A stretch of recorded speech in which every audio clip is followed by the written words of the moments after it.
Hoy vamos al tema número 14 de esta serie, La grandeza de Dios, y el tema de hoy es Atributos comunicables, parte 2. La semana pasada empezamos a hablar sobre los atributos de Dios. Vimos algunos atributos de Él, que son atributos comunicables, en este caso. La semana pasada hablamos de su amor, hablamos de su santidad, y hablamos de su misericordia, que son atributos de Él, de Dios, exclusivamente. Hoy vamos a hablar atributos comunicables, parte 2. Y es importante que la iglesia entienda los atributos de Dios. Hermanos, entre tanto usted conozca o entienda los atributos de Dios, usted puede decir o podemos decir que conocemos a Dios.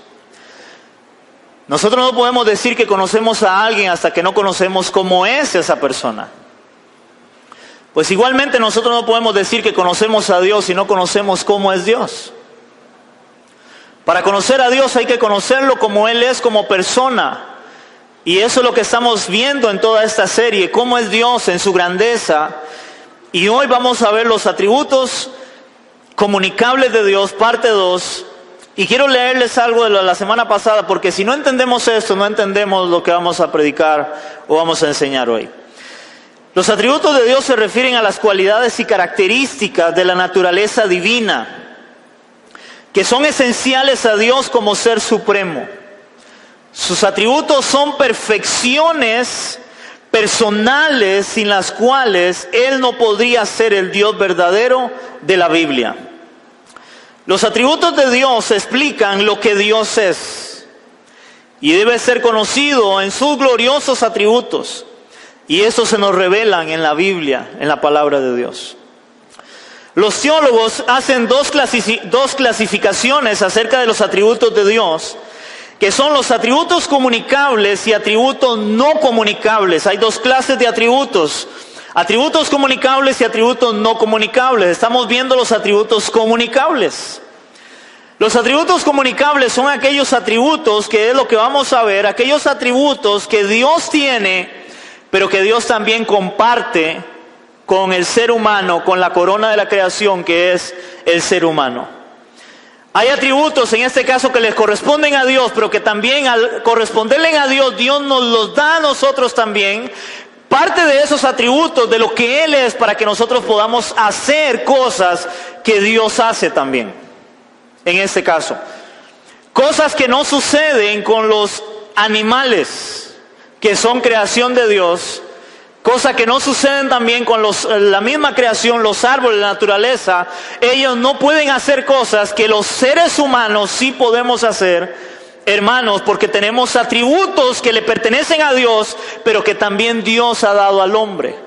Y eso lo encontramos en Génesis capítulo 1, versículo 26. Génesis capítulo 1, versículo 26. Me dicen amén. Génesis es el primer libro de la Biblia. Génesis capítulo 1, versículo 26 dice la palabra: entonces dijo Dios: hagamos al hombre a nuestra imagen y conforme a nuestra semejanza. Y enseñoré en los peces del mar, en las aves de los cielos, en las bestias, en toda la tierra y todo animal que se arrastra sobre la tierra. Hermanos, cuando la Biblia dice que Dios dice hagamos al hombre a nuestra imagen y semejanza, no es porque Dios tenga cuerpo humano o Dios tenga manos, porque hemos estudiado donde la Biblia dice que Dios es espíritu. Cuando la Biblia habla de que Dios hace al hombre a imagen y semejanza de Él, es lo que estamos tratando de predicar y enseñar. Significa de que Dios le da cualidades al hombre que solamente Dios las posee, pero las comparte con el hombre. Y eso fue lo que empezamos a ver la semana pasada, y eso es lo que vamos a continuar viendo hoy, de algunos atributos de Dios, porque no podemos hablar de todos los atributos de Él, pero sí por lo menos algunos que yo creo que son muy importantes para la vida nuestra, para la vida del creyente. Y hermanos, si hay algo importante que yo quiero que usted me entienda, que le dije la semana pasada, es la responsabilidad que tenemos ahora como creyentes, al entender que los atributos de Dios Él los ha compartido con nosotros para nosotros hacer parte de lo que Dios hace también como Dios. Hay una responsabilidad en nosotros a la hora de entender de cómo Dios comparte sus atributos con nosotros los seres humanos, y mayormente creo con aquellos que decimos ser creyentes, hijos de Dios. Y vamos a empezar a hablar de algunos de ellos. Uno de los atributos de Dios es que Él es justo, y a la hora de ser justo Él es recto también. Él es justo y recto. Ese es un atributo de Él. Él es justo y Él es recto. Esa palabra justo en el original, en el griego, es dikaios. En el original la palabra justo es dikaios. Ahora, esta palabra justo, dikaios, significa un estado de ser recto. Un estado de ser recto, de conducta recta. Sea que se juzgue en base de normas divinas o humanas, de lo que es recto. Atributo divino por el que se sanciona la conducta moral del hombre, dando a cada uno o pagando a cada uno Dios según sus obras. En este caso, Dios castiga y Dios salva, porque Él es justo, porque Él es recto. Dice la palabra que Él es justo y recto, y Él no dejará de ninguna manera al culpable, lo dará por inocente. Dios es justo y Él es recto. Esa es una de las características de Él, y en esa justicia y esa rectitud es que Dios va o a salvar al hombre o a condenar al hombre. Porque Él es justo y recto. El que merece castigo va a recibir castigo. El que merece, en este caso, la justificación también va a ser justificado. Porque la Biblia dice que todos compadeceremos ante el tribunal de Cristo. ¿Quiénes? Todos, creyentes y no creyentes. Todo mundo va a estar un día delante del Señor en el tribunal de Cristo.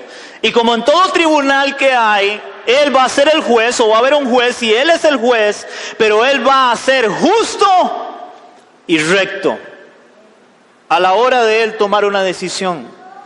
No como hoy en día, donde estamos viendo, hermanos, donde hay un gran problema en la justicia, donde los jueces están siendo sobornados y ellos no son imparciales en sus decisiones, y más bien toman decisiones torcidas a raíz de que son sobornados por un precio. Pero hermanos, el Señor es justo y Él es recto, y ese es uno de sus atributos. Y vamos a ver qué nos habla la Biblia en relación a eso. Vamos a ir a Deuteronomio capítulo 32, versículo 4. Deuteronomio capítulo 32, versículo 4. 32, 4. ¿Me dicen amén, iglesia? Deuteronomio capítulo 32, versículo 4 dice su palabra. Oye lo que dice Deuteronomio, son los primeros libros del Antiguo Testamento, Deuteronomio. Es el quinto libro. Dice la palabra en Deuteronomio capítulo 32, versículo 4, dice su palabra. Él es la roca cuya obra es perfecta, porque todos sus caminos son rectitud. Dios de verdad y sin ninguna iniquidad en Él. Es justo y recto. Hermanos, Él es justo y Él es recto. Ahora vamos a ir al Salmo 7:11.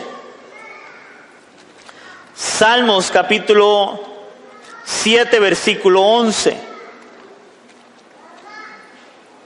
Salmos 7:11. Salmo capítulo 7, versículo 11. ¿Lo tenemos, iglesia? Dice la palabra en el Salmo 7:11, dice su palabra: Dios es juez justo, y ahora esto es fuerte, dice: Dios está irado contra el impío todos los días. Wow. Hermanos, Dios es un juez justo y Él está irado contra el impío todos los días, pero Él es un juez justo, Él es un Dios justo y recto. En este caso, hermanos, vamos a ver Romanos capítulo 3, versículo del 19 al 26. Porque es interesante, hermanos, que cuando la Biblia dice que Dios es justo y recto y Él está airado todos los días contra el impío, hermanos, la pregunta sería, entonces, ¿cómo nosotros somos salvos? ¿Cómo el hombre puede llegar un día delante de Dios y ser justificado delante de Dios? ¿Cómo el hombre puede justificarse delante de Dios, hermanos, si todos los hombres hemos pecado delante de Dios? Dice que Él es justo y recto.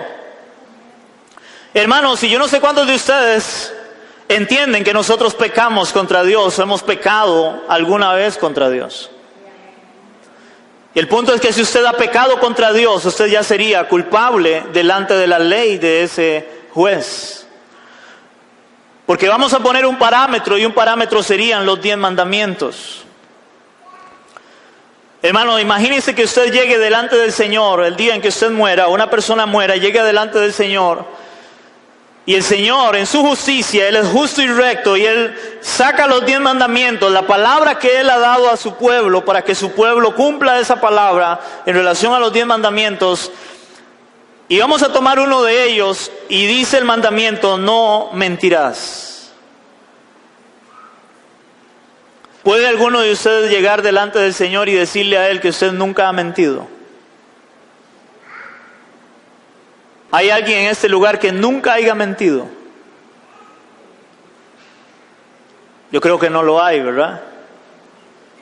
Y si la Biblia dice que Dios es un Dios justo y recto, hermano, quiere decir que si usted ya le falló a Dios, si usted ya mintió, porque su ley dice no mentirás, quiere decir que usted es declarado ¿qué? Culpable. Y si usted es declarado culpable, tiene que pagar la sentencia o el castigo. Usted es culpable. Hermano, Dios es un Dios juez justo y recto. Hermanos, por eso tenía que venir alguien que pagara la culpabilidad suya y la culpabilidad mía para ser declarado inocente. Porque Dios, si es justo y recto, Dios no puede declarar inocente a alguien que no sea inocente. Tiene que ser pagado el precio del pecado, y el precio del pecado es la muerte.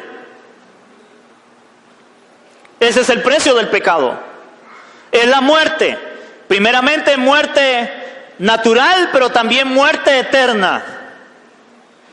Y Romanos capítulo 3 del 19 al 26, hermanos, explica cómo Dios, siendo un juez justo y recto, ahora, hermanos, en su justicia y en su rectitud, el hombre puede justificarse o ser justificado delante de Dios.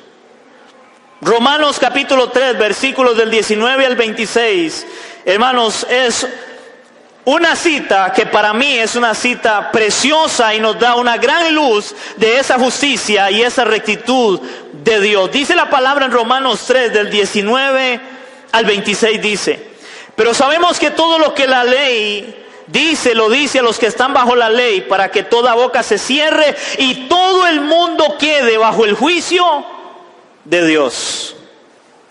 Ya que por las obras de la ley ningún ser humano será justificado delante de Él.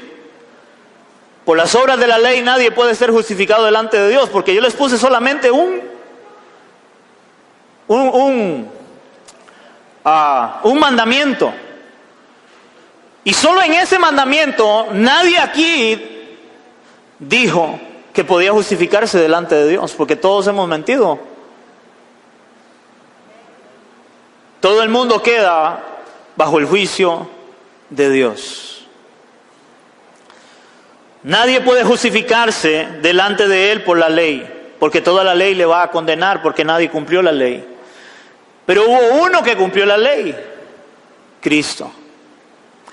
Dice la palabra en el versículo, quedamos en el versículo 20, versículo justificado delante de Él, para terminar el 20, porque por medio de la ley es el conocimiento del pecado. Versículo 21, pero ahora, aparte de la ley, iglesia, oigan esto, pero ahora, aparte de la ley, se ha manifestado la justicia de Dios, testificada por la ley y por los profetas. La justicia de Dios por medio de la fe en Jesucristo, para que todos los que creen en Él, por cuanto no hay diferencia, por cuanto todos pecaron, están destituidos de la gloria de Dios, siendo justificados gratuitamente por su gracia, mediante la redención que es en Cristo Jesús, a quien Dios puso como propiciación por medio de la fe en su sangre, para manifestar su justicia, a causa de haber pasado por alto en su paciencia los pecados pasados, con la mira de manifestar en este tiempo su justicia, a fin de que Él sea el justo y el que justifica al que es de la fe de Jesús. Hermanos, muchas veces la iglesia o los mismos creyentes no saben lo que el significado que tiene la muerte de Cristo en la cruz del Calvario. Hermanos, si Dios es juez justo y recto, hermanos, Él tenía que pagar, tenía que castigar el pecado del hombre, el pecado suyo, el pecado mío tenía que ser castigado, porque Él es juez justo y recto. ¿Cuál fue la forma de que Dios pudiera castigar el pecado? La forma en que Dios pudo castigar el pecado, hermanos, fue enviando a su propio Hijo, que no había cometido pecado, porque Él cumplió toda la ley de Dios. Hermanos, y Él toma el lugar suyo. Cristo toma el lugar suyo que a usted le correspondía. Dice la palabra, hermanos, versículo 25, a quien Dios puso como propiciación por medio de la fe en su sangre, para manifestar ¿qué? Su justicia. ¿Cómo muestra Dios su justicia, hermanos? Si Dios tiene que condenar el pecado, castigar el pecado, hermanos, yo se lo voy a poner de esta manera para ver si usted me entiende. La justicia de Dios, donde Él es justo y recto para con nosotros también. Porque Él está irado todos los días contra el impío. Y vea lo que pasa entonces cuando alguien no quiere entregarle su vida a Cristo o no se vuelve a Cristo. Imagínense un papá que le dice a un hijo: yo quiero que usted me haga esto, y el hijo hace todo lo contrario. Y ese papá está tan molesto, tan enojado, que él llega y se hace de un chilillo o de una faja, pero él está con ira. Yo no sé cuántos de ustedes han visto cuando una persona, que inclusive hoy se denuncia, cuando una persona le pega a un hijo y le pega con ira porque el castigo es excesivo. Amén. Pues imagínense que este padre igual es Dios y Él está irado contra el pecado, contra el pecador. Y este padre está esperando a que su hijo llegue y él está solamente deseando descargar su ira por la desobediencia de su hijo. Y cuando este hijo llega, el padre agarra la faja, el chilillo, no sé cómo ponerlo, y él quiere descargar toda su ira sobre aquel hijo desobediente. Pero había otro hijo, y este otro hijo fue obediente. Este sí siempre obedeció a su padre. Y este hijo, a la hora que el padre va a desatar toda su ira, este hijo inocente mete su espalda. Y el padre, que está irado, él empieza a descargar su ira y él empieza a darle a este niño, a este joven, él descargando su ira, pero está pagando la consecuencia, el que no tenía que pagarla, pero ahora su ira es satisfecha. Cristo pagó por nosotros, y ahí se representa la justicia de Dios. Cuando Cristo muere en la cruz, iglesia, Él tomó mi lugar, Él pagó el precio que yo tenía que pagar, y ahora toda la ira de Dios fue descargada sobre Cristo. Y yo soy declarado inocente, justo, porque ya el Padre, la ira del pecado que era contra mí, la descargó en Cristo.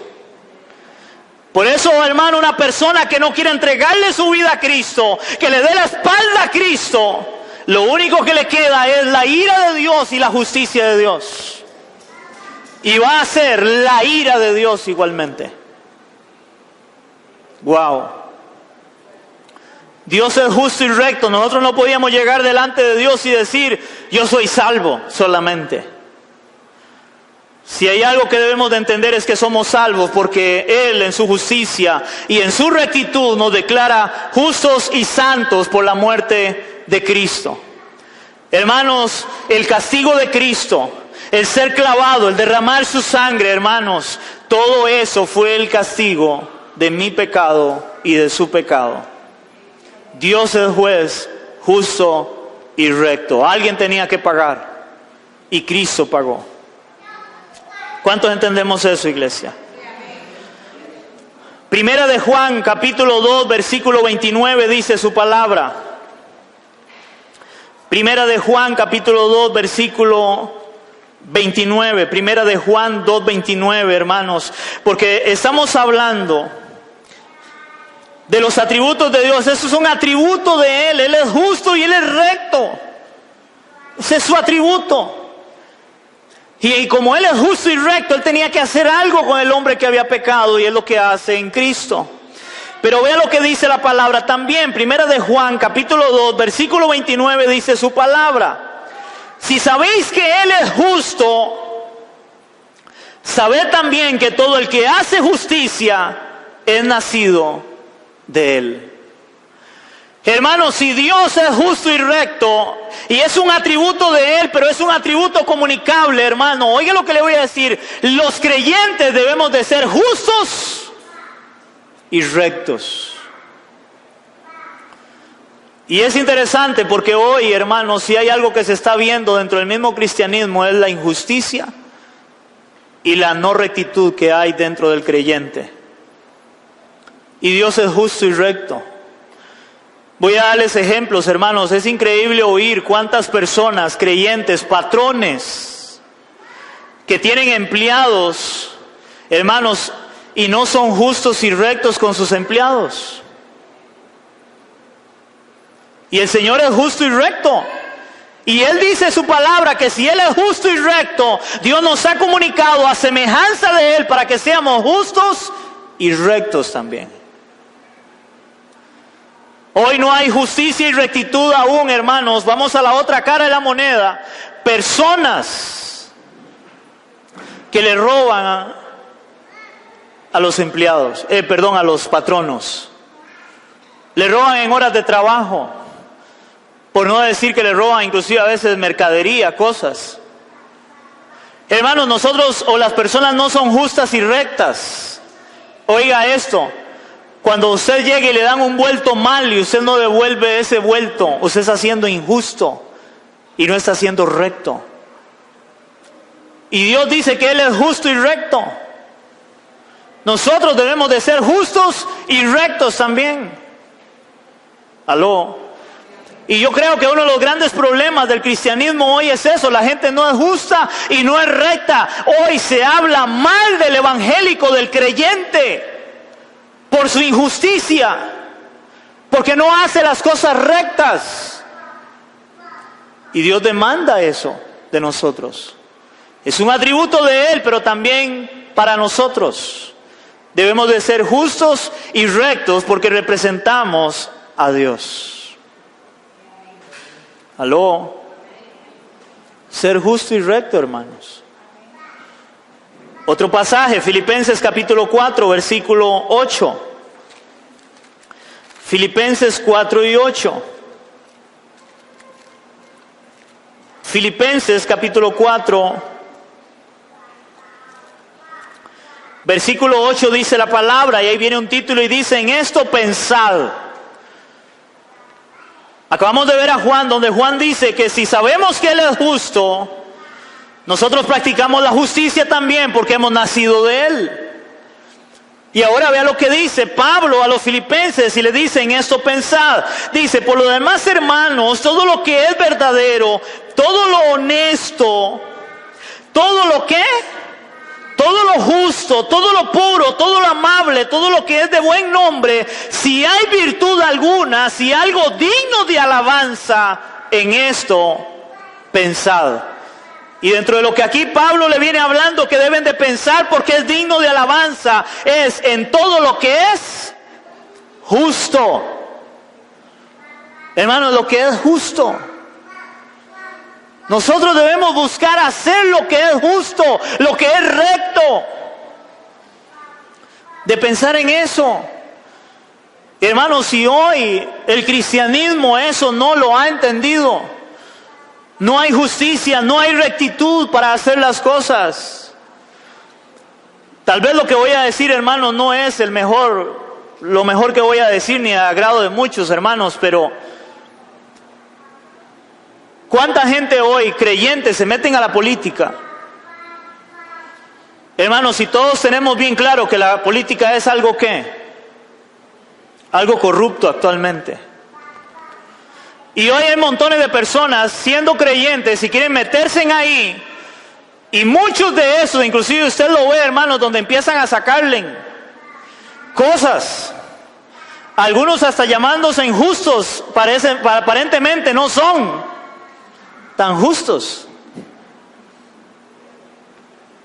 Muchos que empiezan a meterse en ahí tienen que ¿qué? Tienen que terminar corrompiéndose igualmente. O terminan corrompiéndose igualmente y dejan de ser justos y rectos. Ellos quieren llegar, según ellos, a cambiar, a transformar las cosas. Pero hermano, el ser humano por sí solo es muy difícil ser justo y recto. Porque si usted se mete, hermano, para querer ser justo y recto, en medio de la corrupción que hay, usted tiene un problema, porque usted o termina saliéndose, o como dice el dicho, si no puedes contra ellos, úneteles. Y eso hacen la mayoría. Y por eso en el caso mío, que cuando hay política me han llamado inclusive para venir a agarrar el púlpito para hablar de política, muchos se han enojado conmigo porque les digo: yo no voy a prestar en la iglesia el altar, el púlpito, para que prediquen o hablen, en este caso, de política. Porque eso hoy no es recto. Y no es justo tampoco. Hay una gran injusticia en esas cosas. Y no quiero hablar más del tema. Hermanos, vamos a ver Lucas capítulo 1 del 5 al 6, donde la Biblia habla. Hermanos, hay otros pasajes, pero quiero tomar solamente donde la Biblia habla de gente que era temerosa de Dios y era justa y recta. La Biblia habla acá de un matrimonio, de un hogar, donde ellos eran justos y rectos. Dice la palabra en Lucas capítulo 1 del 5 al 6, dice su palabra: hubo en los días de Herodes, rey de Judea, un sacerdote llamado Zacarías, de la clase de Abdías. Su mujer era de las hijas de Aarón y se llamaba Elizabeth. Ambos eran justos delante de Dios y andaban irreprensibles en todos los mandamientos y ordenanzas del Señor.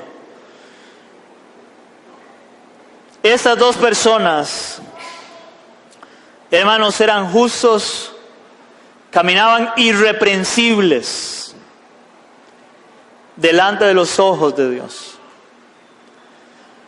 Ojalá hoy Dios dijera eso de nosotros, iglesia.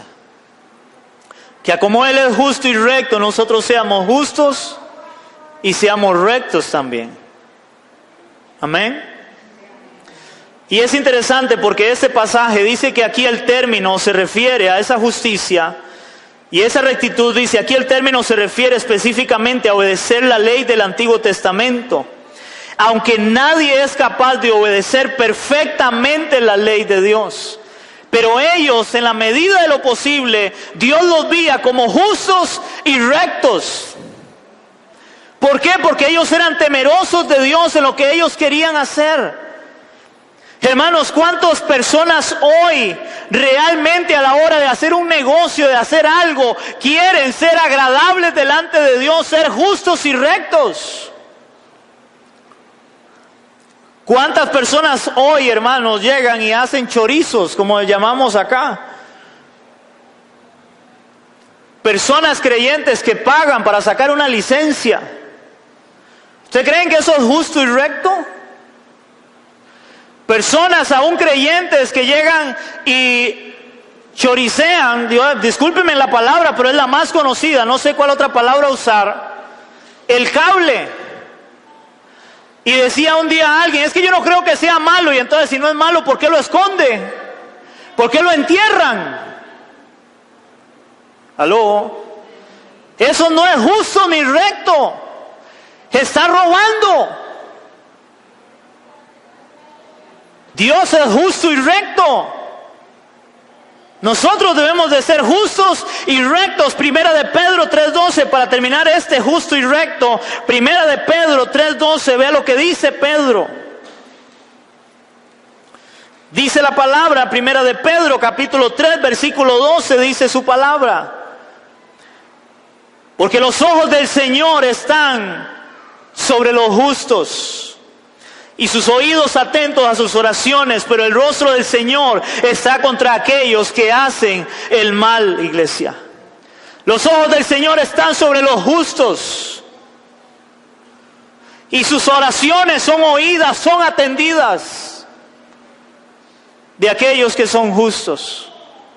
Hermanos, Dios es justo y recto. Dios demanda que seamos justos y que seamos rectos también en lo que hagamos, en lo que hacemos. Hermano, y si hay algo que yo me he preocupado, y Dios lo sabe, como pastor, es ser justo y recto acá en mi ministerio, el ministerio que Dios me ha dado. Hay personas que le han llegado a decir a mi esposa que creían que yo era un ladrón. Y tal vez algunos tienen ese concepto de uno. Pero he tratado en la medida de lo posible de ser justo y recto delante de Dios, no delante de la iglesia. Delante de Dios primeramente, en cada centavo, cada colón del dinero que entra en la iglesia. A tal punto, hermanos, de que mi esposa es testigo y ella, ustedes pueden preguntarle con toda libertad, aún a mis hijos, de cuántas veces en un diezmo que tal vez se ha salido y me dice mi esposa, este dinero se salió, el sobre está vacío, pero no sabemos cuánto era el dinero o está ahí a medias, y le he dicho a mi esposa, déjelo como ofrenda. No sea que agarre algo que le pertenece a Dios. ¿Cuántas veces mis hijos, cuando me ha sobrado algo de algo que he pagado en la iglesia y he puesto dinero en el carro que es de la iglesia, y mis hijos preguntan, ¿de quién es eso? Para agarrarlo, por lógica. Y si les digo que es de la iglesia, para ellos es intocable. Si le digo que es mío, se desapareció. Y hacer la diferencia entre lo que es de uno y lo que no es de uno, iglesia. He sido temeroso de Dios en eso. A veces tenemos un rótulo de ladrón y sinvergüenza. Hermanos, pero me he guardado y he tratado de ser justo delante de Dios y recto en lo que hago. ¿Por qué? Porque al final voy a compadecer delante de Él. Amén. Número 2, hermanos, de lo que es Dios en atributos comunicables de Él. Hermanos, Él es creador y Él es sabio. Él es creador y sabio. Eso es Dios en sus atributos. Hermanos, yo no sé cuántos de ustedes han ido alguna vez a ver un paisaje. O a ver, por ejemplo, ayer fue un día que cuando veníamos en el carro, creo que veníamos de Los Caimitos, andábamos a emplatanar. Y en la tarde había como llovido, pero después como que se refrescó la tarde y empezamos a ver mis hijos y yo, mi esposa, las montañas. Hermanos, si se veía un paisaje tan hermoso, tan fresco, tan agradable. Hermanos, ¿quién sino Dios en su sabiduría pudo haber creado algo tan hermoso? Él es creador y Él es sabio, hermanos. Y esto es interesante de lo que vamos a ver acá. Entonces dice que Él es creador y sabio. Dios en su sabiduría formó los cielos y la tierra. Génesis capítulo 1, versículo 1 dice la palabra: en el principio creó Dios los cielos y la tierra. Todo fue creado por Él. En San Juan, Evangelio de San Juan, capítulo 1, del 1 al 3, hermanos, y aquí refiriéndose a Cristo también, la Biblia habla también de la creación en San Juan, capítulo 1, del 1 al 3, ahora hablando de Cristo, porque Cristo es Dios también, que vamos a ver más adelante en esta serie, de lo que es la Trinidad, de lo que es ese Dios uno representado en tres personas, pero un solo Dios. Y dice la palabra en San Juan capítulo 1 del 1 al 3, dice: en el principio era el verbo, y el verbo era con Dios, y el verbo era Dios, y ese verbo era Cristo. Dice, este era en el principio con Dios, versículo 3, todas las cosas por Él fueron hechas, y sin Él nada de lo que ha sido hecho fue hecho. O sea, Él es creador, y Él es sabio para la creación que Él hizo. Vamos a Hebreos 11:3. Hebreos 11:3. Está después de Timoteo. Hebreos capítulo 11, versículo 3. ¿Lo tenemos, iglesia? Dice la palabra en Hebreos capítulo 11, está casi al final del Nuevo Testamento. Hebreos capítulo 11, versículo 3 dice la palabra: por la fe entendemos haber sido constituido el universo por la palabra de Dios. Hermanos, ¿por qué por la fe? Porque debemos de creer en eso. Dios hizo algo de donde no había nada. Por la fe entendemos haber sido constituido el universo por la palabra de Dios, de modo que lo que se ve fue hecho de lo que no se veía.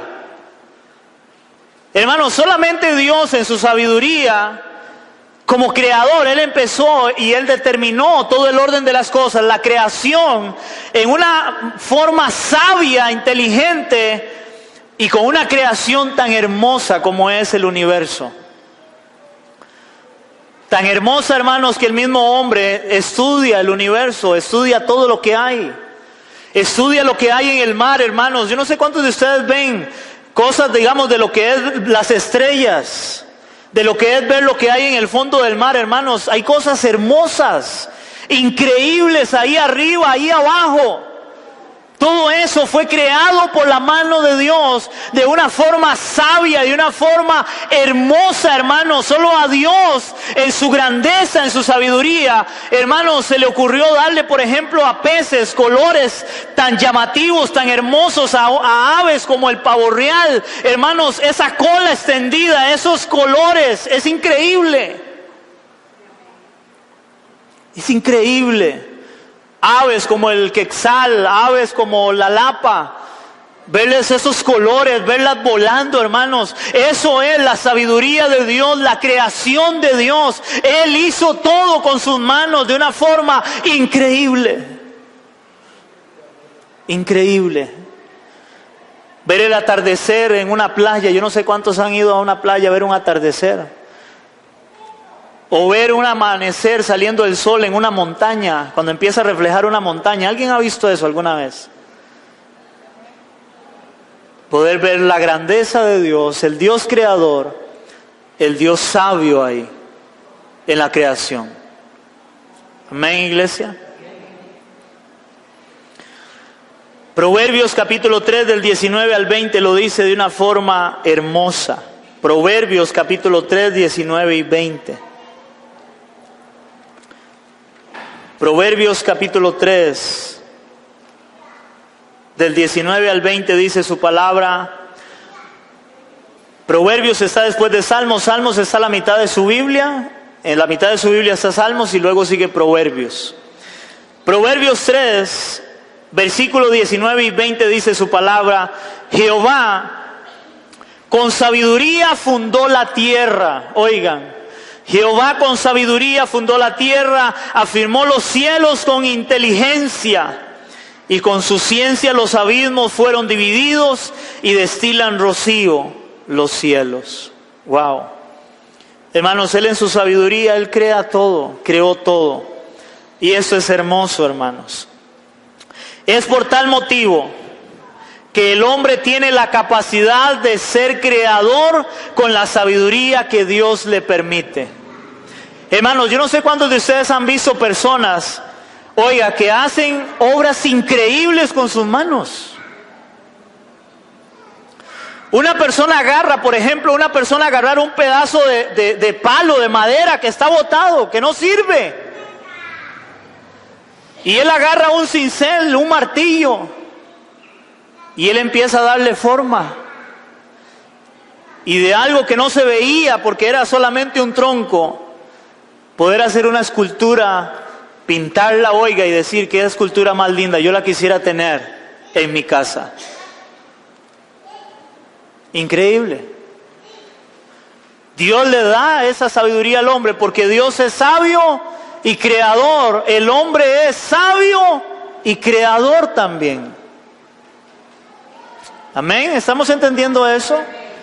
Un atributo de Dios que es dado a los hombres también. Por eso son atributos comunicables. Y vamos a ver cómo la Biblia habla de esa sabiduría que Dios le da al hombre también. Proverbios 2:6, ahí donde estamos en Proverbios para atrasito, Proverbios 2:6 dice,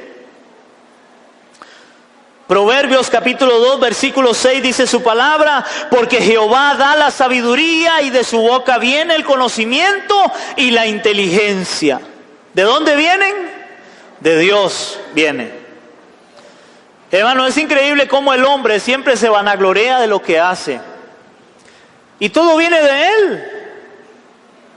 Hermano, si Dios no nos da la capacidad para nosotros hacer cosas, nosotros no hacemos nada.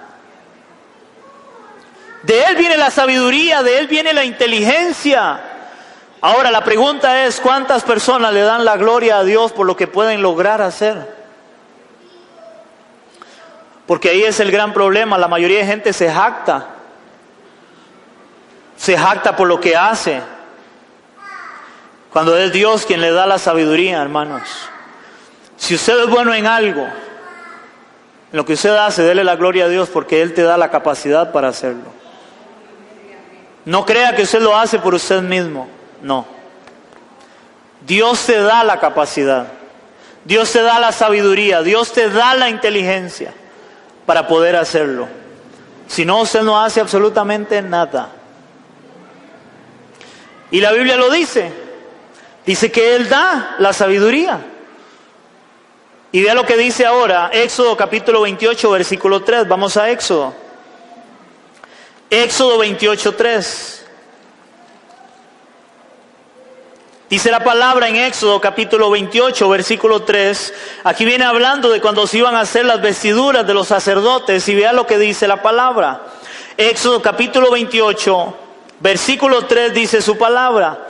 Y tú hablarás a todos los sabios de corazón, a quienes yo he llenado de espíritu de sabiduría, para que hagan las vestiduras de Aarón, para consagrarle, para que sea mi sacerdote. Entonces, ¿quién le dio la sabiduría para poder trabajar aún las telas y poder hacer algo hermoso? Dios. Para confeccionar las vestiduras del sacerdote Aarón, Dios le dio la sabiduría al hombre para que pudiera hacerlo. Amén. De ahí, hermanos, que hay gente, yo siempre he dicho, hay gente que en un rincón, una esquina, oiga, ponen cosas, adornos, tienen una creatividad y aquello se ve precioso. Habemos otros como yo, más bien algo lindo y lo toco un poco y se jodió. Pero hay personas que Dios les da, oiga hermanos, una habilidad, una sabiduría increíble para hacer cosas. Vea lo que dice ahora también Éxodo 31, del 1 al 15. Y este me gusta, Éxodo 31, del 1 al 15.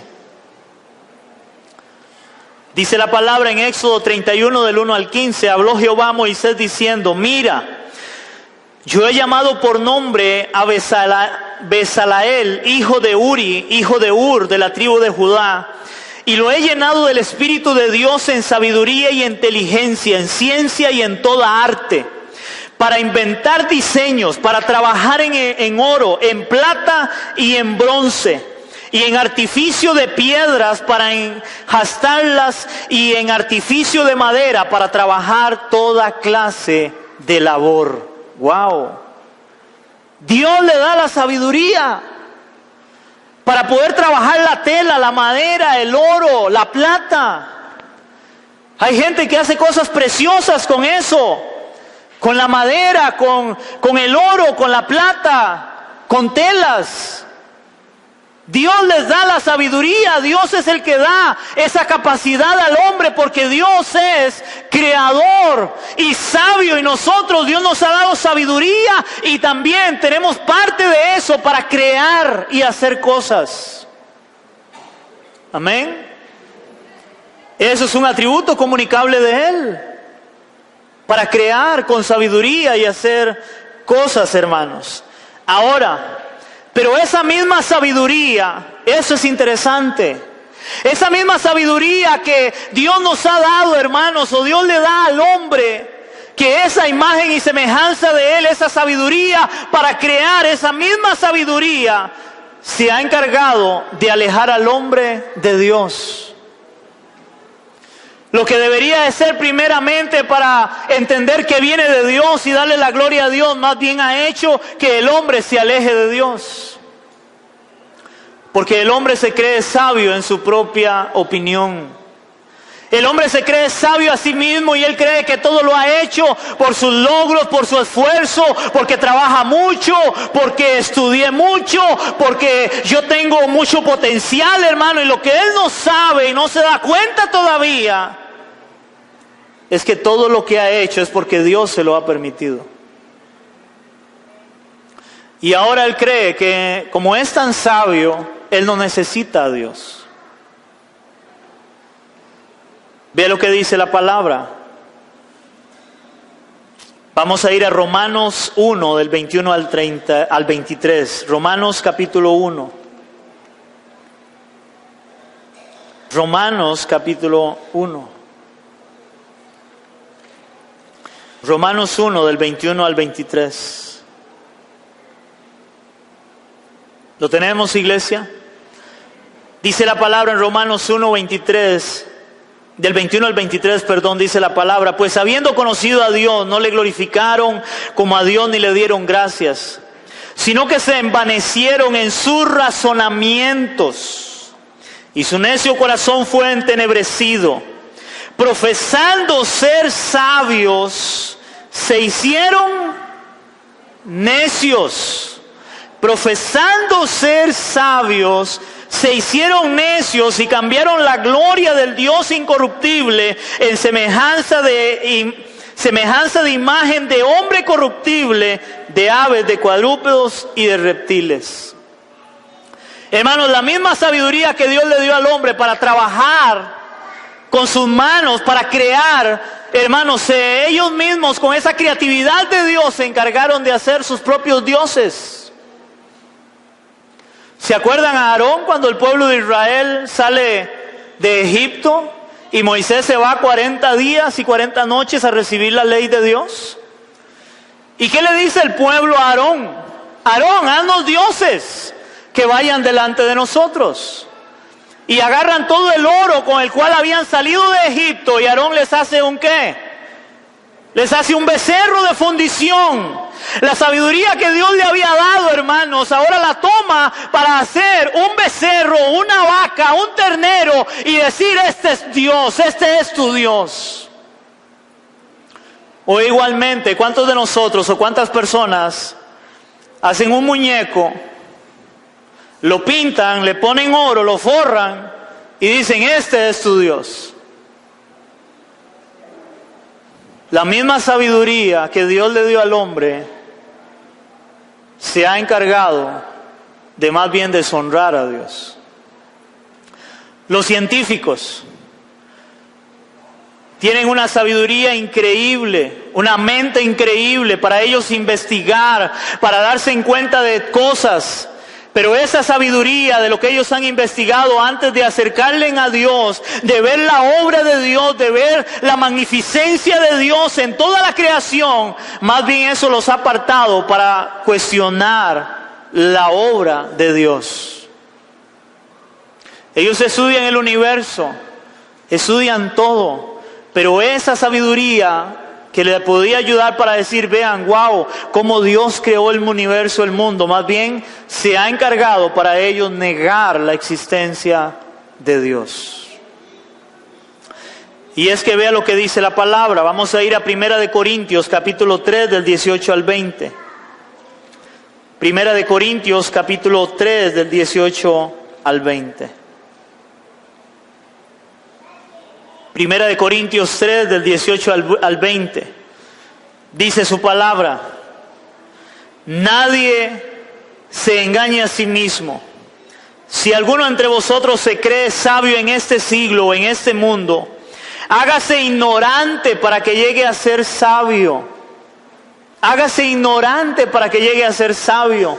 ¿Por qué? Porque la Biblia dice que el principio de la sabiduría es el temor al Señor. ¿Por qué? Porque cuando yo entiendo que todo fue creado por Él, hermanos, yo me hago pequeñito, yo me hago ignorante de ver la creación, la gloria de Él, de lo que Él ha hecho. Hágase ignorante para que llegue a ser sabio. Versículo 19, porque la sabiduría de este mundo es insensatez para con Dios. Pues escrito está: Él prende a los sabios en la astucia de ellos. Y otra vez, el Señor conoce los pensamientos de los sabios, que son vanos. Ellos se creen muy sabios. Estudian el universo, estudian las cosas más pequeñas que existen, las más grandes. Pero esa sabiduría no les lleva a conocer a Dios.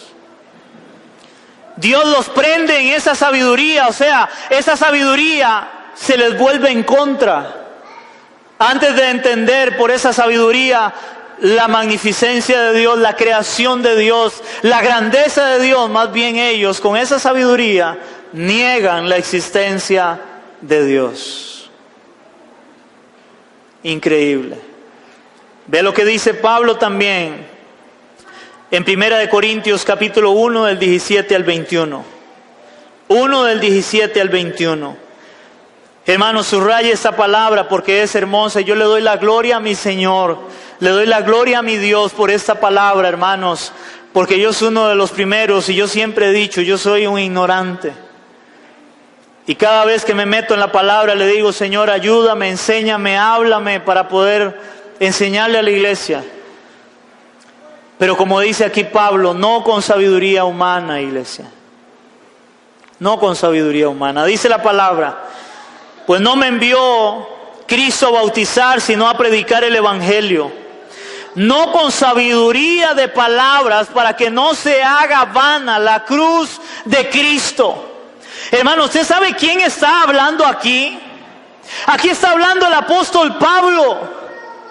El apóstol Pablo fue instruido a los pies de Gamaliel. Pablo fue instruido en la ley de Dios. Él era un hombre sabio, un erudito de la palabra. En otros pasajes dice Pablo: todo lo tengo por basura, por ganar a Cristo y ser hallado en Él, no teniendo mi propia justicia. Él era un hombre sabio, pero él ahora dice que él lleva el evangelio no con sabiduría de palabras humanas. Hermanos, si hoy la gente cree que para alguien poder predicar el evangelio tiene que ser un hombre que sea tenga un doctorado, tenga una licenciatura, hermanos, no. Yo no sé si usted oye a veces cuando van a presentar a alguien que va a predicar la palabra y oye, le sacan todos los currículos que tienen. Maestro, pastor, profeta, evangelista, licenciado, máster, oiga, de todo para que venga a predicar la palabra. Y Pablo, que tenía, oiga, toda la sabiduría que él tenía, él dice que lo desecha y lo tiene por basura por ganar a Cristo. Y dice Pablo ahí, por eso, no me envió a Cristo a bautizar, sino a predicar el evangelio, pero no con sabiduría de palabras, para que no se haga vana la cruz de Cristo. Porque la palabra de la cruz es locura a los que se pierden, pero a los que se salvan, eso es a nosotros, es poder de Dios. Pues está escrito, destruiré la sabiduría de los sabios y desecharé el entendimiento de los entendidos. Y ahora viene la pregunta, ¿dónde está el sabio? ¿Dónde está el escriba? ¿Dónde está el disputador de este siglo? ¿No ha enloquecido Dios la sabiduría del mundo? Pues ya que en la sabiduría de Dios el mundo no conoció a Dios mediante la sabiduría, agradó a Dios salvar a los creyentes por la locura de la predicación, iglesia. Hermanos, Dios nos salva por fe en Cristo, por la locura de la predicación. Predicar y mostrar a Cristo en una cruz. Ese hombre que nació en un pesebre, en pobreza, en humildad, pero que venía a salvar al mundo. Y si usted cree o alguien cree, es salvo. Y no necesita sabiduría. Lo único que necesita es un corazón arrepentido para Él. Y no necesitamos tampoco que nadie nos hable con palabras finas, con palabras elocuentes. No necesitamos un máster, no necesitamos un hombre con un corazón humilde que quiera enseñar la palabra de Dios para que el que crea sea salvo. Eso es lo que necesita la iglesia, el pueblo. Pero hoy, hermano, yo no sé si usted lo nota, oiga, tarda en convertirse, a veces hasta entre comillas, un artista, alguien de renombre, y rápido está pastoreando, predicando, porque tiene fama, porque tiene título. Y eso no es de fama y de títulos. Eso es simplemente el poder del evangelio, el poder de su palabra que transforma, que salva. Es el poder del evangelio. No hay otra cosa, iglesia. No es un hombre el que le va a cambiar la vida a otro. No es un hombre el que le va a transformar su hogar, su familia. No, es Cristo el Señor. Eso es lo que debemos de presentar y es lo que Pablo está presentando, no con sabiduría de palabras humanas. Porque lo humano no sirve, iglesia. Lo humano es humano. Y lo humano no sirve porque somos imperfectos. Si Dios no está en la palabra, en la predicación, hermanos, en vano predicamos y llevamos el mensaje. Pablo lo dijo, no me avergüenzo del evangelio porque es poder de Dios. Es el evangelio el que tiene poder, no es un hombre. A mí me duele mi corazón de cuánta gente hoy sigue hombres. Porque hablan lindo, porque tienen fama, hermanos, y lo que menos les interesa es la palabra. Hermanos, usted no puede interesarse por el hombre, sino por su palabra. Aquí puede venir alguien muy famoso con corbata, entrar en un carro fino, pero si él no viene a enseñarnos en humildad la palabra de Dios, que puede salvarnos y transformarnos, eso no sirve de nada, eso es humano. Pero contrario, puede entrar alguien acá, a pata pelada, en chores y una camiseta, pero él ama a Dios y ama su palabra, y a la hora que él empieza a predicarnos para volvernos a Dios, hermano, eso es de Dios. No con sabiduría de palabras de hombres, no,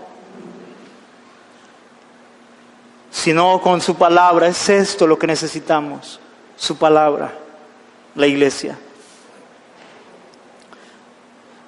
Y yo le doy la gloria a Dios porque Porque Dios en su misericordia me permite enseñar de su palabra cuando soy el menos, el más ignorante. Y tan ignorante que le digo, Señor, ¿por qué? ¿Por qué yo? Y en mi ignorancia también lloro y sufro porque la iglesia veo que no ama la palabra, no busca la palabra. No les interesa a veces. Tal vez ustedes no lo saben, pero mi corazón se duele cuando la iglesia está vacía. No porque la iglesia esté llena, sino porque yo digo, Dios, que te amen y quieran venir a escuchar de tu palabra. No porque sea yo soy el menos, yo no sirvo. Pero su palabra, hermano, ame su palabra. Ame lo que Dios le está hablando y le está diciendo. Si no quiere amarme a mí, no me ame, pero ame su palabra. Ame su palabra. Ame lo que viene de parte de Dios para usted, para su vida.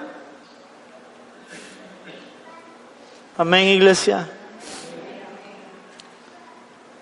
Y el último, lo que queremos ver hoy de los atributos de Él. Hermano, Dios es un Dios de perdón. Y eso es un atributo tan maravilloso de Él, porque si Él, hermano, no hubiera tenido como atributo el perdón, hermano, ¿dónde estaría yo hoy? Pero Él me ha perdonado. Él me ha perdonado. Él es un Dios de perdón. Él perdona. Y vean lo que significa, hermanos, el perdón. Significa dejar de lado el resentimiento o pasar por alto una ofensa. Hermanos, si cada vez que el hombre peca está ofendiendo a Dios,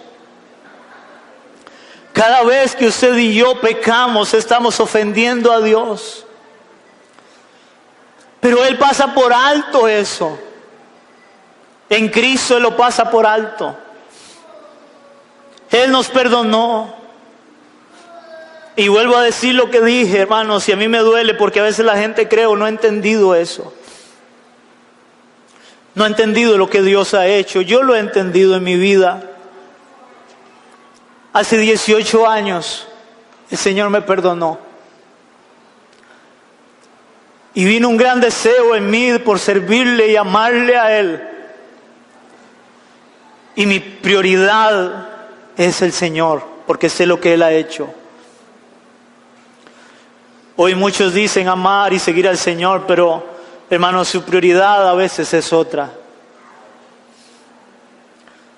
¿Y cómo puedo yo, hermanos, entender ese perdón, eso que Dios ha hecho conmigo, cuando mi prioridad es otra?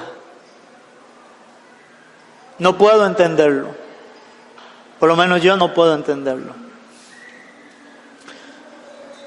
El perdón se origina en la naturaleza benevolente de Dios. Él es un Dios de perdón a pesar de que nadie merece su perdón. Hermanos, nadie merece su perdón. Pero Dios es un Dios benevolente. En ese atributo de Él, Él nos perdona. A través de Cristo, a través de su Hijo, Él nos perdona. Ve lo que dice Daniel, capítulo 9, versículos 9 y 10. Daniel. Hermanos, ahí antitos de llegar al Nuevo Testamento, por ahí está Daniel. Daniel, capítulo 9, versículos 9 y 10 dice su palabra. Me dicen amén, iglesia. Daniel, capítulo 9, versículos 9 y 10. Y dice que aquí Daniel está orando por su pueblo. Y vea lo que dice Daniel en esta oración orando por su pueblo. Daniel. Dice la palabra en el 9, del 9 al 10, dice: de Jehová nuestro Dios es el tener misericordia y el perdonar, aunque contra Él nos hemos rebelado. y no obedecimos a la voz de Jehová nuestro Dios para andar en sus leyes que Él puso delante de nosotros por medio de sus siervos, los profetas.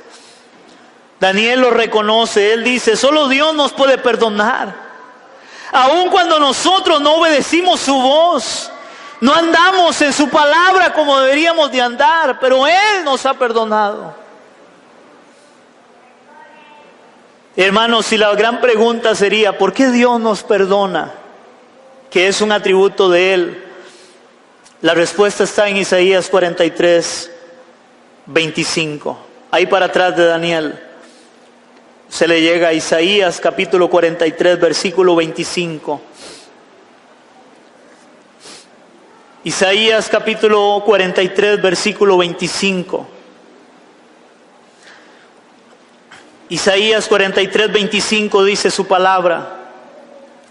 Yo soy el que borro tus rebeliones por amor, oigan, de mí mismo. Hermanos, qué grande es Dios. Nadie merece su perdón, pero Él nos perdona por amor de Él mismo. ¿Por qué? Porque Él es un Dios que perdona, es su atributo. Dios no nos perdona por nosotros, no, porque nosotros más bien merecemos el castigo de Él. Pero por amor de Él mismo, Él nos perdona. Él lo dice, yo soy el que borro tus rebeliones por amor de mí mismo. Y no me acordaré de tus pecados. Wow. Por amor de mí mismo. Salmo 32 del 1 al 2. Ahí para atrás todavía, Salmo 32, del 1 al 2, un salmo de David, y vea lo que dice David en este salmo. Salmo 32, del 1 al 2. ¿Alguien me puede leer el título que está ahí? La dicha del perdón. Dice la palabra en el Salmo 32, del 1 al 2, dice su palabra, bienaventurado aquel, o dichoso aquel, cuya transgresión ha sido perdonada y cubierto su pecado. Bienaventurado el hombre a quien Jehová no culpa de iniquidad y en cuyo espíritu no hay engaño. Hermano, somos bienaventurados, somos dichosos, Dios nos ha perdonado. Si usted le ha entregado su vida a Cristo, si usted se ha arrepentido de su pecado y realmente se ha vuelto a Él, dice la palabra, bienaventurado, dichoso aquel cuya transgresión ha sido perdonada y cubierto su pecado. Dios nos ha perdonado. Todo lo malo, todo lo que hicimos y hacemos inclusive, Dios lo ha perdonado. Hermanos, qué Dios tan hermoso tenemos. Por eso estudiarlo a Él, su grandeza. Hermanos, Dios es inmensamente grande, maravilloso, hermoso.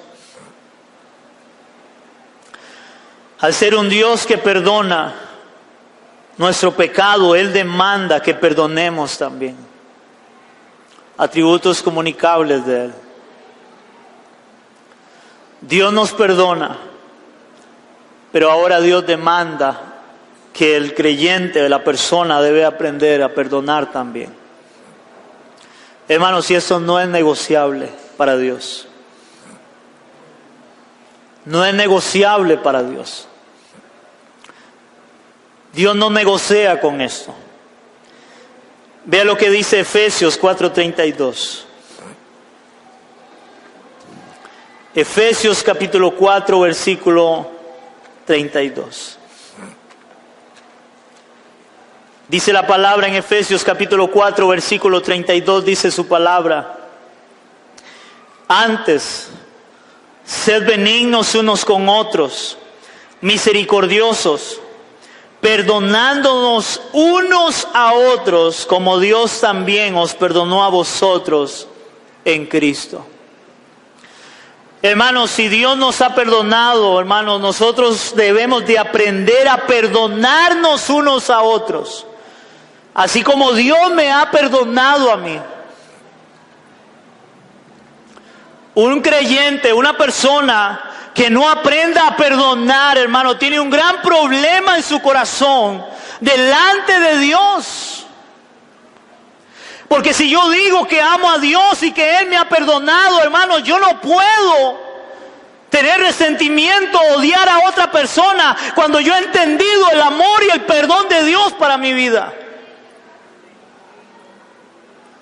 Y lo dije la semana pasada y lo voy a volver a repetir cuando hablamos del amor de Dios, o la misericordia, creo que fue, no me acuerdo, pero hermanos, como hoy la gente, para poder perdonar, y digo poder perdonar, si es el caso, entre comillas, tienen que ir a una actividad, famosos encuentros, que nosotros hacíamos también, para poner a alguien, hermano, para que pueda perdonar a su papá, para que pueda perdonar a su mamá, para que pueda perdonar a su hijo. Y la persona va a esta actividad y él llora ahí, él dice, ya lo perdoné, hermanos, pero cuando él viene y a los días, hermanos, se da cuenta que sigue igual. Y peor todavía, cuando hay casos donde una persona va 1, 2, 3 veces y pasa por la misma parte y termina llorando igual que el primer día. Porque yo lo vi. No hemos aprendido a caminar en la palabra de Dios. Dios nos manda a perdonar. Yo debo perdonar porque Dios me ha perdonado. Eso me enseña su palabra. No necesito que sentir algo. Hay gente que dice, yo perdono cuando sienta. Bendito Dios, porque Él nunca sintió. Porque Él es amor, Él es perdón. No es un asunto de sentir, porque si usted quiere sentir, hermanos, tal vez nunca va a sentir nada. La palabra de Dios es para obedecerla, no para sentirla. Y si usted anda buscando sentir cosas, hermanos, vaya ahí al parque de diversiones y que lo tiren en la montaña rusa o que lo tiren de ahí de la torre y ahí va a sentir. Pero en el cristianismo no es de sentir, es de obedecer su palabra. Dios demanda obediencia, desde siempre ha demandado obediencia. Hermanos, y en la obediencia, ¿cuántos de nosotros nos mandaban a hacer un mandado y no queríamos ir? Ahora la pregunta es, cuando su papá y su mamá lo mandó a hacer el mandado, aunque usted no quería ir, ¿qué tuvo que hacer? Ir. Dios nos demanda. ¿Quiere ser un hijo obediente? Pues hágalo con agrado. ¿Quiere ser un hijo desobediente? Pues va a venir la disciplina de Dios, pero Él demanda que haga. Él no le pregunta si usted quiere o no quiere. Él dice, hágalo. Aló. Él dice, hágalo. Ve lo que dice Mateo capítulo 6, versículo 12. Mateo capítulo 6, versículo 12, la famosa oración que muchos la hacen de memoria, cuando eso no es una oración de memoria, no es para que alguien lo repita como la lora, es por lo que cada frase significa de la oración del Padre Nuestro. Mateo capítulo 6, versículo 12, dentro de este modelo de oración que Jesús enseña, Él recuerda al creyente esto. Y dice la palabra en el 6:12. Mateo capítulo 6, versículo 12 dice, y perdona nuestras deudas, como también nosotros perdonamos a nuestros deudores. ¿Ustedes creen que eso es solo para ustedes estarlo repitiendo como la lora? Como nos enseñaron a llegar y agarrar el Padre Nuestro y decirle, Señor, perdona nuestras deudas como también nosotros perdonamos a nuestros deudores. No, ahí está hablando algo el Señor que debe ser una realidad. Pedir perdón por mi pecado, pero perdonar a los que me hacen daño también. Y Él termina, inclusive esta oración, la forma en que Él la termina es, Versículo 14, porque si perdonáis a los hombres sus ofensas, os perdonaré también a vosotros vuestro Padre Celestial. Mas si no perdonáis a los hombres sus ofensas, tampoco vuestro Padre os perdonará vuestras ofensas. Esto no es negociable para con Dios. Si Él tuvo misericordia, si Él me perdonó, yo debo tener misericordia y perdonar a aquel que me ha hecho daño. No es negociable. Y como hoy aún entre los mismos hermanos, entre creyentes, hermanos, hay rencillas, hay odio, hay resentimientos. Es un atributo comunicable de Él. Él perdona, yo debo perdonar también. Hermanos, y termino con esto, esperando que Dios le hable a muchos en esta mañana. Mateo capítulo 18, del 15 al 22. Mateo capítulo 18, del 15 al 22. Hermanos, si yo quiero aquí que veamos de qué viene hablando esta palabra, hermanos, y recuerden, no es negociable el perdón para con Dios de un verdadero creyente. ¿Lo tenemos, iglesia? Mateo capítulo 18 del 15 al 22 dice su palabra: por tanto, si tu hermano peca contra ti, ve y repréndele estando tú y él solo. Si te oyere, has ganado a tu hermano. Mas si no te oyere, toma aún contigo a uno o dos, para que en boca de 2 o 3 testigos conste toda palabra. Si no lo oyere a ellos, dilo a la iglesia, y si no oyere a la iglesia, tenle por gentil y publicano. ¿Qué significa esto? Si alguien va a pedir perdón y hay alguien que definitivamente aún siendo parte de la iglesia y él dice, no me da la gana perdonarlo, y lleva testigos y él no quiere perdonar, dilo a la iglesia y tenlo por gentil y publicano, tenlo por uno más del mundo. Él no ha entendido el perdón de Dios, él no ha conocido a Dios, él no ha entendido la obra de Dios en su vida todavía.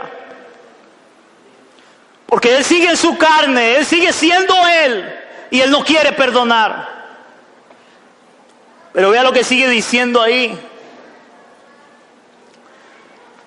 De esta persona: de cierto os digo que todo lo que atéis en la tierra será atado en el cielo, y todo lo que desatéis en la tierra será desatado en el cielo. ¿De qué viene hablando esta palabra? Viene hablando de ese perdón. Si no quiere perdonar, tiene un problema allá arriba. Si usted perdona hoy aquí, arriba se suelta algo. Hermano, esta palabra no es como hoy la están predicando, la están torciendo para hablarle a la gente de que el atar y desatar es: yo desato el carro, yo ato la casa, yo esto, yo lo otro. Eso no es bíblico. La palabra está hablando del perdón. Eso no es condicional para con Dios. Eso no tiene... no podemos hacer un canje con eso. Si soy creyente, yo debo aprender a perdonar y a limpiar mi corazón. Dice la palabra: sobre toda cosa guardada, guarda tu corazón, porque de él mana la vida. Ahí no viene hablando de atar y desatar casas o carros o cosas que yo quiero, que es lo que hoy usan, torciendo la palabra de Dios. Y sigue diciendo, porque no hemos terminado: y otra vez os digo que si 2 de vosotros se pusieren de acuerdo en la tierra acerca de cualquier cosa que pidieren, les será hecho por mi Padre que está en los cielos. ¿De qué viene hablando ponerse de acuerdo? De ir y ponerse de acuerdo para el perdón. No viene hablando, donde hoy un día estoy en la radio, lo oí y decía alguien: vamos a orar, vamos a ponernos de acuerdo para que se abran las ventanas de los cielos, para que Dios derrame cosas. No es para eso. Eso no viene hablando ahí. Vamos a ponernos de acuerdo para que Dios nos dé casa, nos dé carro, para que Dios nos dé un trabajo nuevo para tener prosperidad. Eso no es lo que viene hablando ahí. Si nos ponemos de acuerdo para ponernos de acuerdo porque hay un resentimiento, hay un problema, debemos de perdonarnos. Aló, iglesia. Y sigue diciendo otra vez ahí, porque no ha terminado. Porque donde están 2 o 3 congregados en mi nombre, allí estoy yo en medio de ellos. Vine hablando de eso, de ponerse de acuerdo. Ahí Él va a estar como juez en medio. Eso no viene hablando, hermanos, de que a veces llegamos 2 a orar y entonces decimos, ay, hermano, no importa. La palabra dice que donde 2 o 3 estén congregados. Entonces, cuando usted está solo en su casa, Dios no está. Porque usted está solo. Lo que viene hablando es eso, de 2 que se van a poner de acuerdo, que tienen problemas, tienen un resentimiento, no se han perdonado. Donde 2 o 3 estén congregados, yo voy a estar ahí en medio. Él es el juez, Él va a estar ahí. Para ver si hay o no hay un perdón verdadero. Porque si no hay un perdón verdadero, eso que usted ató aquí, está allá arriba. Pero si usted desata ese perdón aquí, se desata arriba. ¿Estamos entendiendo, iglesia? Seguimos leyendo. Versículo 21. Entonces se le acercó Pedro y le dijo, Señor, ¿cuántas veces perdonaré a mi hermano que peque contra mí? Hasta 7, Señor. Como 7 es el número perfecto. Como 7, Señor. Jesús le dijo, no te digo hasta 7, sino hasta 70 veces 7. O sea, nunca deje de perdonar si es creyente. Dios nunca ha dejado de perdonarnos. ¿Cuántos pecamos aún hoy?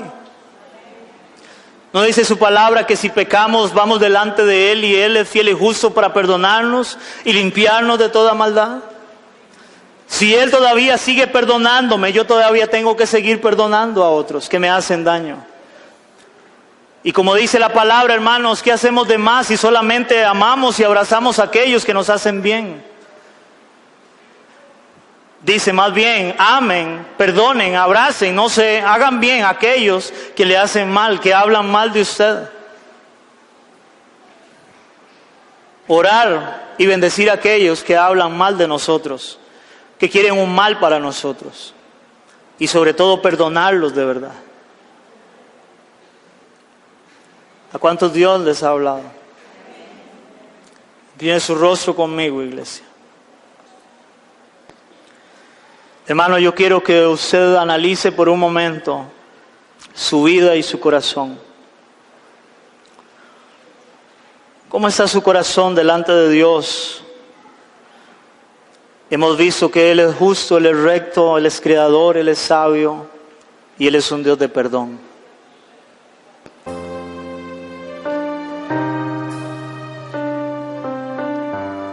¿Ha sido usted justo, recto? ¿Le ha dado usted la gloria a Dios en lo que usted hace? ¿Cuántas personas tal vez en su corazón usted todavía cuando las ve siente algo? Y usted dice que es creyente. Recuerde que Él te ha perdonado.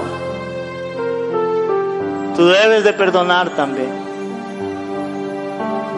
Eso no es un asunto de que usted sienta o no sienta. No es un asunto de llevarlo a algún encuentro, no. Si usted es creyente, ya usted tuvo un encuentro personal con Él. Y ahora tenemos su palabra que nos habla y nos enseña. Y su palabra es ahora la que penetra en mi corazón, en mi alma, y discierne la intención de mi corazón, lo que hay ahí, para que yo pueda reconocerlo y yo pueda corregir mi vida delante de Él. Señor, tu palabra ha sido predicada, enseñada en este lugar. Señor, tú has traído a los oyentes que tú has querido, Padre. Y yo de mi parte, Señor, en humildad creo, he querido enseñar tu palabra, Padre, para que tú seas glorificado en cada uno de ellos. Tú que conoces el corazón de cada uno, Señor, de nosotros, háblanos y límpianos. Y ayúdanos a caminar rectamente, a ser justos delante de tus ojos. Ayúdanos, Señor, a que cuando hacemos algo y vemos que es hermoso, que es maravilloso lo que hacemos con las habilidades que tenemos, son porque tú las has permitido en cada uno de nosotros y debemos de darte la gloria en eso. Y Señor, entender ese perdón que tú has traído para nosotros como creyentes. Y si tú, oh Dios, en tu gracia y en tu misericordia nos has perdonado, ayúdanos, Señor, a perdonar realmente, a limpiar nuestro corazón delante de ti, para no tener ninguna atadura, no tener ningún problema, Señor, el día que lleguemos delante de ti, sino todo lo contrario, Señor, con un corazón dispuesto, que quiere adorarte, que quiere alabarte, que quiere darte la gloria, Señor. Que tú seas, Espíritu Santo, en esta mañana, en cada uno de nosotros. La buena obra que tú has empezado, tú la perfeccionas, dice tu palabra, Señor. Creo eso. Lo que no puede hacer el hombre, Señor, hazlo tú en mis hermanos, Dios. Y que toda la honra, toda la gloria sea para ti ahora y siempre. Amén y amén.